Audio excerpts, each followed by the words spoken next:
আপনারা দেখছেন কেএনএস মিডিয়া, সত্যের পথে, দুর্নীতির বিরুদ্ধে।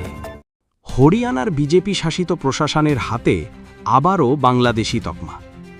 বাংলায় কথা বলার অপরাধে এবার হরিয়ানার কাগজপট্টি থেকে আটক করা হল নদিয়ার চাপড়া থানার অন্তর্গত 15 জন পরিযায়ী শ্রমিককে।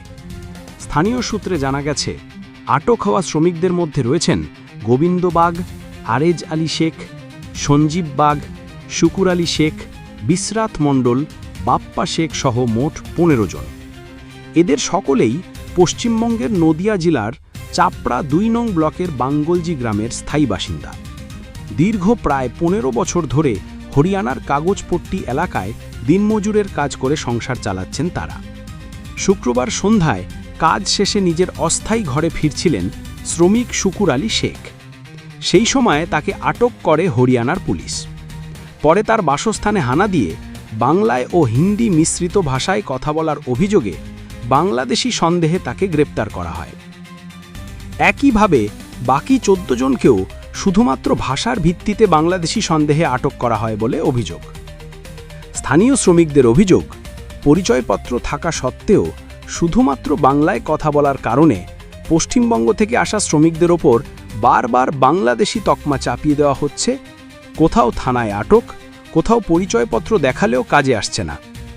এমনকি কয়েকজনকে বাংলাদেশে পুশব্যাক করার ঘটনাও সামনে এসেছে। বিশেষজ্ঞদের মতে, কেন্দ্র সরকারের পুশব্যাক নীতির প্রেক্ষিতে রাজ্যভেদে এই রকম ঘটনা বেড়েই চলেছে। এই ঘটনায় সরব হয়েছে তৃণমূল কংগ্রেস। একাধিক নেতানেত্রী রাজ্যের বিভিন্ন প্রান্তে প্রতিবাদের আস্তায় নেমেছেন। তাদের দাবি, বাংলায় কথা বললেই বাংলাদেশি। এই অপমান পশ্চিমবঙ্গের মানুষ আর মেনে নেবে না। বাংলার পেটের দায়ে ভিন রাজ্যে কাজ করতে যাওয়া পরিযায়ী শ্রমিকদের আজ ভাষার জন্যই বারবার অপমানিত হতে হচ্ছে। প্রশ্ন উঠছে, এবার কি ভাষাও অপরাধ? আমরা খুব চিন্তিত আছি। তো আমাদের ভাই, এই যে ওর ভাই, আমার ভাইপোড়া যে ছোট ছোট ভাইপোড়া আছে, ওরা ওদের রেখে গেছে আমাদের কাছে। তো পেটের দায়ে খাটতে গেছে। এখন ওদের নিয়ে আমি কি করব? ওদের নিয়ে আমি খুব চিন্তিত আছি। তো আমি অনুরোধ করছি মমতা ব্যানার্জিকে যে যেন ওদের যত শীঘ্রই করা হয়, যে ওদের ছাড়িয়ে আনা হয়। আমার ছেলের নাম আনাস। হ্যাঁ, হরিণাই খাটতে দিয়েছে। হ্যাঁ, তো সেইখানে আমার ছেলেরা উজুর গাছ জন্য সেখানে দিয়েছে, আসতে না যেরকম ছেলেকে ধরেছে। হ্যাঁ, এর জন্য আমি অনুরোধ করছি, আমি জোরাত করছি আমাদের ছেলে মমতা ব্যানার্জি থেকে আর খবর করছি।